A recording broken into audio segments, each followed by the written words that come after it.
Hello, le groupe HAC de l'Association des étudiants en sciences politiques et en relations internationales vous présente une série de plusieurs podcasts qui abordent le sujet des travailleurs et travailleuses du sexe.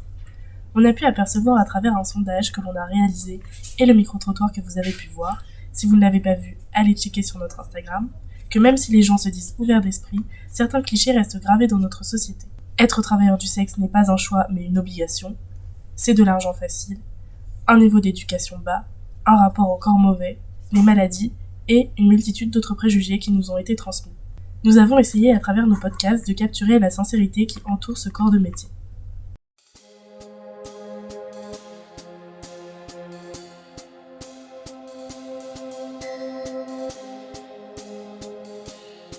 Dans ce deuxième épisode, nous sommes allés à la rencontre d'un client. Première question, est-ce que tu pourrais te présenter ? Alors moi je suis un étudiant dans la vingtaine qui a d'abord fait sa maturité comme tout le monde, qui est passé après d'abord par le service militaire, qui part après étudier à l'Uni. Et quelles sont les raisons qui t'ont poussé à aller voir des travailleuses du sexe ?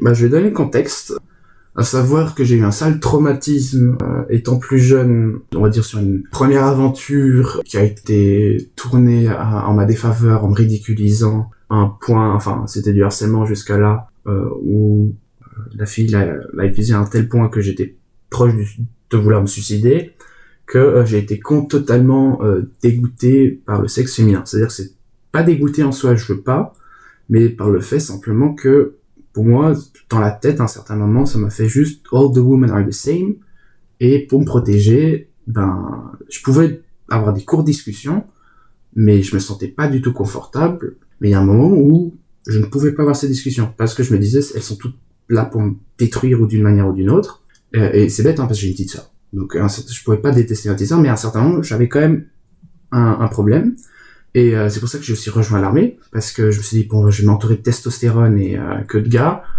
Ça s'est relativement bien passé, et ce n'est que parce que j'ai raconté mon problème à un gars que je connaissais même pas, seulement sur la surface, et qui m'a conseillé, que je suis allé voir justement une escorte dans ce but, parce qu'il m'a dit, mais c'est un échange, c'est tout bête, mais c'est un échange de service, donc de l'argent contre un service, donc il y a déjà aucune charge affective attachée. C'est tout bête, c'est je te paye, we do what we do, et voilà. Donc pourquoi est-ce que j'y suis allé? C'était simplement pour avoir, après un certain temps de pause, pour simplement me réhabituer un peu à ce que c'est, et bêtement dit comme ça, un peu redécouvrir aussi, parce que moi je suis hétéro, je le sais toujours, mais c'est bizarre parce que t'as l'impression que tu sais pas de quoi tu parles dans certains moments, t'as tellement peur de ce que c'est. Là je parle c'est vraiment du genre féminin, et du corps féminin, et de la femme en soi, qu'à un certain moment je me suis dit, au moins j'y vais, ça me permettrait de redécouvrir dans un angle sécurité, et voilà. Donc ça a été un peu les raisons pourquoi j'y suis allé, et aussi curiosité, et en même temps c'est aussi ce tabou, t'as pas le droit de faire ça, tu te dis mais, enfin, non, c'est pas que t'as pas le droit, mais sociologiquement c'est mal vu, comme on dit, prostituée, même pour la femme qui fait ce genre de choses, c'est mal vu, alors que c'est légal en Suisse, y a pas de punition, voilà. Et avais-tu des a priori avant d'y aller ? Alors, déjà, ça a été avec les moyens du 21e siècle, donc ça a été via un site web. À un certain moment, j'avais des moyens financiers. Et je me suis dit, autant le faire déjà de manière le plus correcte possible. Donc, même si ça coûte cher, je préfère le faire avec une institution qui est reconnue et quoi que ce soit, que de le faire, tu vois, comme t'as des sites aussi où c'est juste, enfin, à mes yeux, c'est pas sécurisé. Il y a pas aussi une question d'hygiène qui était très importante pour moi. Et attends, là je m'égare. Donc pourquoi mes appréhensions, pardon. Sur le métier même, peu, parce que je me dis, tiens, c'est un métier, on appelle ça le métier le plus vieux du monde. Et l'humain aura toujours besoin d'une manière ou d'une autre d'argent. Donc, ce métier, il va jamais partir, il sera toujours présent, donc j'avais pas de positif ni de négatif. En fait, la seule chose qu'il y a, c'est qu'est-ce qui pousse une personne à faire ce genre? Que ce soit par besoin, ou que ce soit par même aventure, comment dire, route de la découverte de soi-même, qui sait. Alors, j'avais pas de mauvaise appréhension dessus.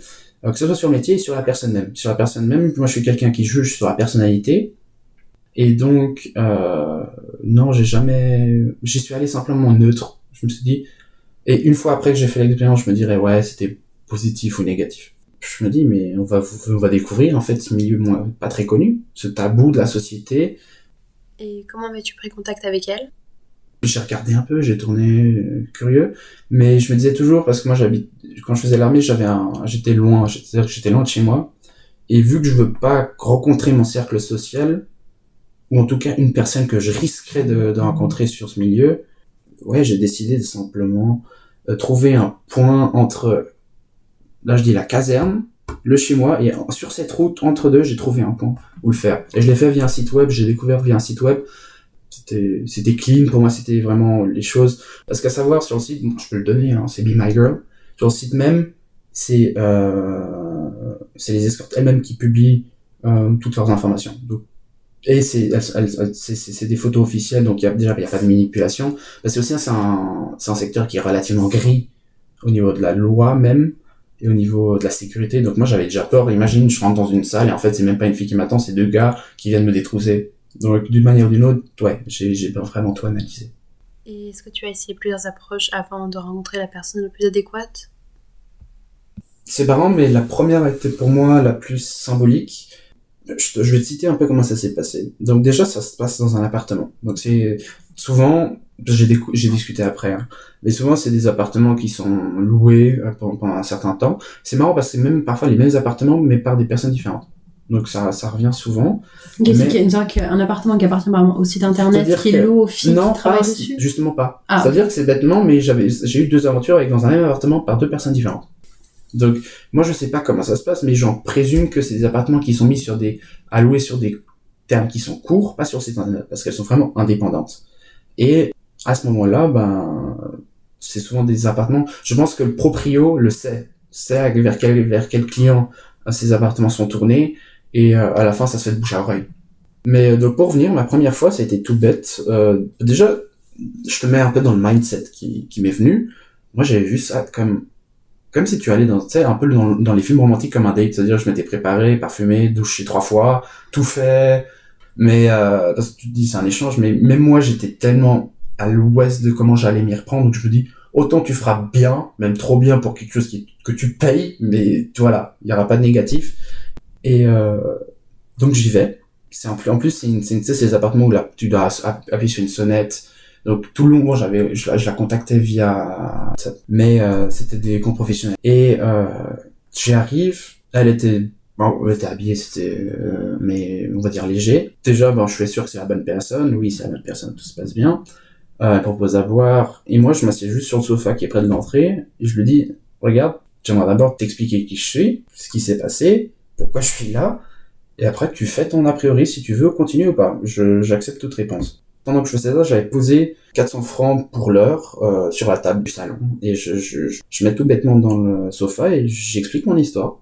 Et à un moment même, je suis en train de pleurer. Elle, sans rien dire, elle vient s'asseoir à côté de moi et elle me caresse. Elle m'embrasse, et c'est là qu'on rentre un peu dans un certain tendresse. C'est quelque chose que j'avais pas préparé, c'est-à-dire sans même juger physiquement quoi que ce soit. Il y a eu cette tendresse, et même si c'était un service, sur un moment, tu comprends pas, tu te dis tiens, tu me juges pas pour qui je suis, tu me juges pas pour juste, ok, tu vois que je suis mal, et voilà. Et après, ça s'en a suivi. Et est-ce que les escortes te parlaient aussi de leur vie privée? C'est marrant, mais la première fois avec la personne que je l'ai vue 4 fois à la suite. À savoir que les 3 premières fois, c'est moi qui avais voulu, et la 4e, elle avait 37 ans, très belle rousse, et c'était une étudiante en psychologie. C'est-à-dire que c'était quelqu'un qui faisait ce genre de truc, 1, par exploration personnelle au début, et 2, parce que la paye était bonne, on va pas se le cacher. Bon, c'était une escorte de luxe aussi, hein. Mais, parce que j'avais mis pour une heure, mais on l'a fait, et même après, elle m'a dit, mais on discute, et voilà. Et quand elle m'a raconté un peu sa vie, elle était allemande, et tout ça, elle le faisait d'elle-même, elle voyageait souvent, et à savoir que c'est aussi un travail qui se fait avec des cycles, en tout cas pour les escortes que j'ai côtoyées. C'est-à-dire, c'est des escortes qui voyagent souvent, elles sont par exemple 2 semaines sur Genève, 2 semaines après sur Amsterdam, 2 semaines après peut-être sur Bruxelles ou sur Londres, et ainsi de suite. C'est toujours par cycle, donc les 3 premières fois, c'est moi qui attendais de voir si elle était de nouveau là. Je me disais, après 2 mois, est-ce qu'elle est dessus? Et elle l'est. Et la 4e fois, c'est elle-même qui m'a contacté pour me demander, regarde, je suis sur Genève, je suis sur Lausanne, est-ce que tu veux venir?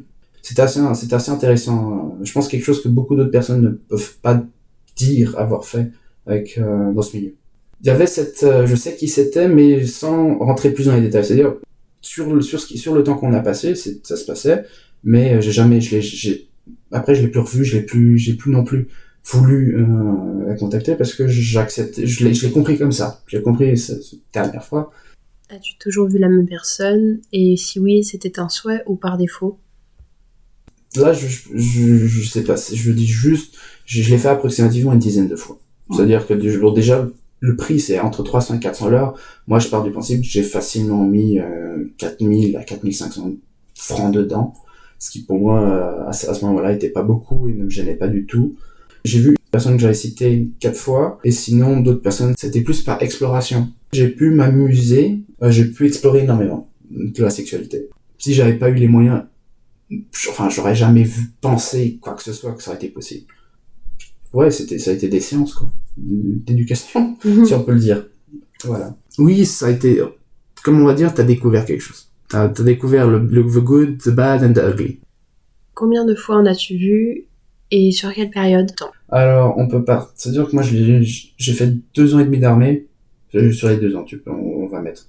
Mais combien de fois, c'était soit une, en fait, ça tournait aussi en fonction des moods. C'est-à-dire, parfois, une fois tous les 2 mois, après, peut-être, j'avais envie de faire, 2 semaines à la suite. Et en plus, ça a été souvent des contacts, soit le soir même. Enfin, pourquoi t'as choisi, par exemple, de voir la même personne plusieurs fois, toute première? La toute première, parce que déjà, mentalement, mets-toi encore dans ma place. Tu vois, mon trauma s'est passé moins d'une demi-année avant l'armée. C'est-à-dire que c'était encore frais. C'est-à-dire que moi, je m'étais isolé complètement. Ma première aventure s'est passée environ 2 mois après mon début à l'armée. Donc, on va dire presque 6 mois après mon trauma. Et quand je l'ai revu, pour moi, c'était une manière de savoir, je sais qui c'est. Je sais que en fait, la personne aussi me sait, parce que t'as un peu tu vas pour avoir cette anonymité, c'est un service, donc t'as pas d'attache ni d'influence sur ton réseau social, ni sur des personnes autour de toi.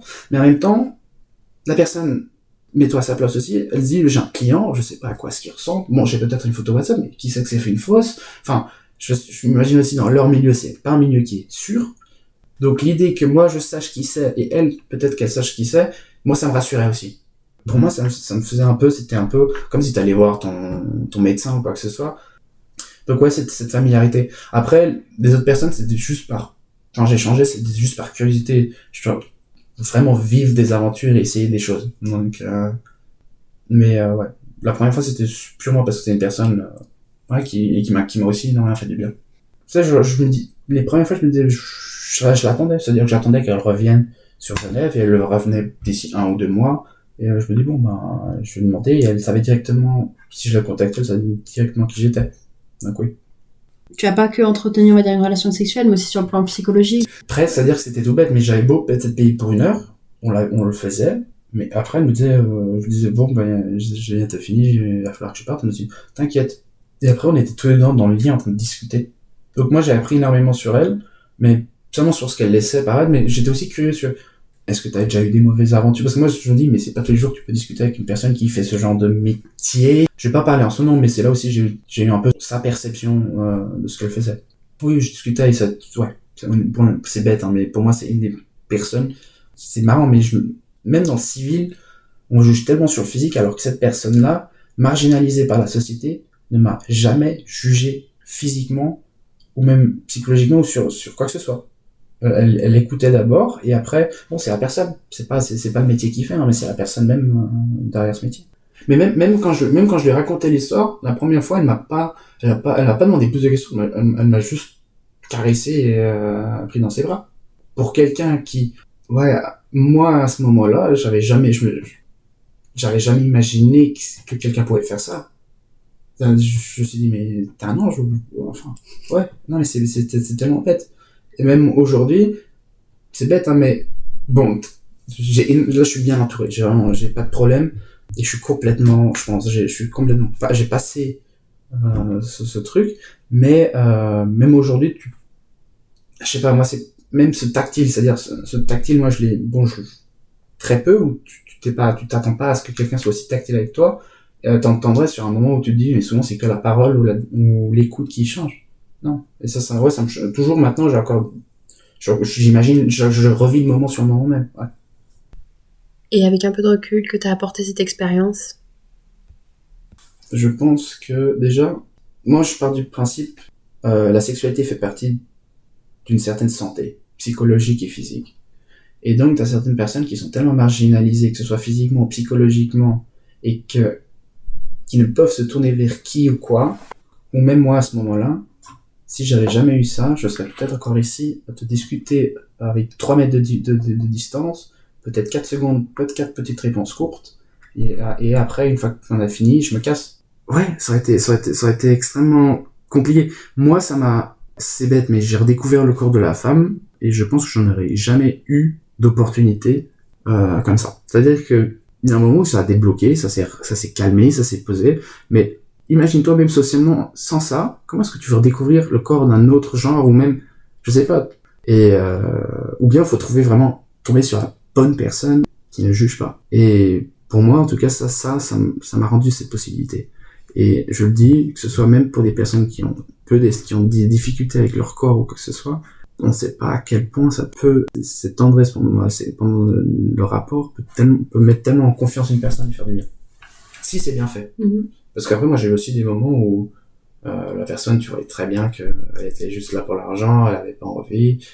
Même elle, tu sais, quand elle veut pas te toucher, du coup, tu vois juste 2 petites pouces, mais pas plus. Moi, j'ai un moment donné, je me dis, non, ça se voit que moi, je me sens pas confortable avec toi, et toi, tu te sens pas confortable avec moi, laisse tomber.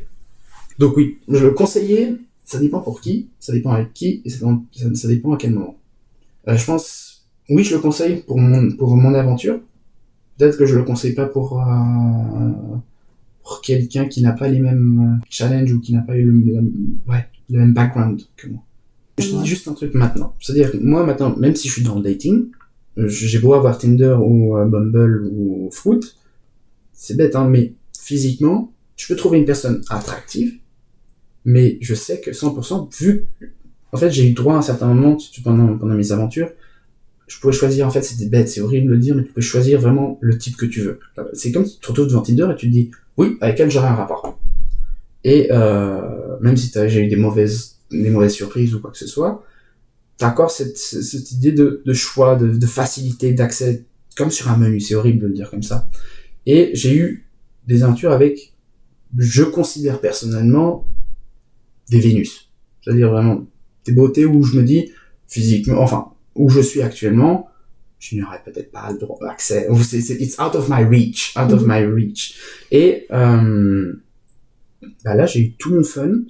Et même maintenant, le physique, maintenant que j'ai connu tout ça, le physique, je me dis, c'est qu'une partie. Et ce que je recherche maintenant, c'est ce qui m'a toujours manqué, c'est en dehors de rien, c'est un peu cet aspect psychologique. Et c'est bête comme ça, mais vraiment, maintenant, par exemple, même dans le dating, c'est le psychologique que je recherche. Et j'arrive pas à tomber amoureux avant même que la personne, je la connaisse vraiment bien. Donc voilà, c'est juste des petits détails qui changent sur la perception après. Tu vois, hein, je suis en face de toi, je suis posé, j'ai pas de soucis. Donc oui, et c'est-à-dire que jusqu'à maintenant, je serais. C'est pour ça que aussi je considère comme ma première perte de virginité, si je peux le dire. C'est à ce moment-là où j'ai vraiment eu une tendresse que j'aurais jamais eu avec la première personne. Dernière question, est-ce qu'il y a des personnes de ton entourage qui sont au courant que tu as été voir des travailleuses du sexe? Et si oui, quelle a été leur réaction? C'est marrant, maintenant je discute de l'affaire sans difficulté. C'est-à-dire que même si certaines personnes entendent cet audio, je pense que certaines me reconnaîtront parce que voilà, j'en discute sans gros tabou, parce que ça fait partie de mon histoire, c'est quelque chose qui m'a aidé, et donc je ne le vois pas néfastement. Maintenant, je peux comprendre, dans un cadre professionnel, ça serait pas le plus positif des choses à dire, mais honte jamais, honte pas.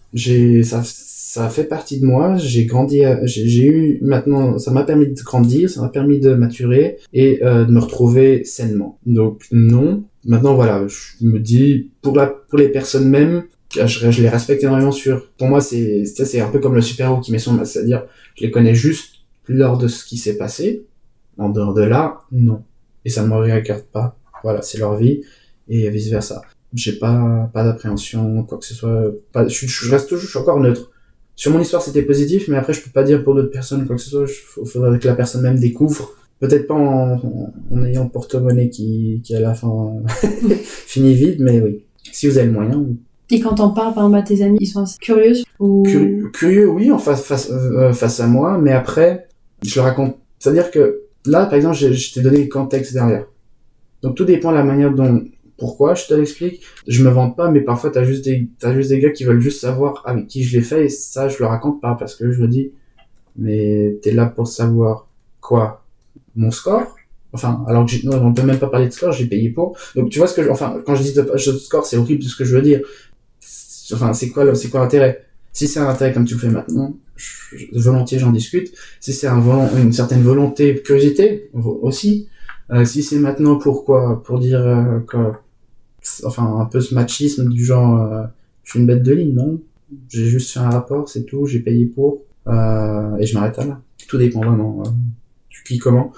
Et je pense que pour les amis, certains le savent, d'autres le savent moins. Les parents, mon père sait, par exemple, que je l'ai fait, mais il sait pas combien de fois. Et je lui ai déjà raconté je lui ai dit que j'ai perdu ma virginité avec une escorte, mais, autrement dit, je pense que ma mère doit le savoir, si mon père le sait, c'est qu'il a d'une manière ou d'une autre peut-être dû le dire aussi. J'ai pas plus, tu vois, tu restes en surface. Et comment ça se fait que ton père se croit? Enfin, tu lui en as parlé dans quel contexte? Je lui ai raconté, c'est-à-dire que, non, j'ai pas de honte du tout. Je lui ai raconté, mais imagine 1 an ou 2 ans après l'événement. C'est-à-dire pas sur le moment même. Mais c'est c'est-à-dire qu'avec le père, c'est facile. C'est-à-dire, moi, je sais que mon père, il a toujours été très ouvert. Ça a été quelqu'un de toujours qui a dit, si t'as un problème, discute-en, parce que je veux pas. Et il y a un moment où on était en train de travailler, on discute, je lui raconte ce truc, et tout ce qu'il me fait, c'est ok, rien de plus. Donc, ouais. Et maintenant, sur le dating, par exemple, je lui raconte rien. Ou bien je lui raconte le jour où je la présente, c'est tout. Et pour finir, est-ce que t'as un mot de fin ou quelque chose que t'aimerais rajouter? Non, honnêtement, je dirais toujours, don't judge a book by its cover. Soyez ouverts tant que ça ne force personne. Voilà.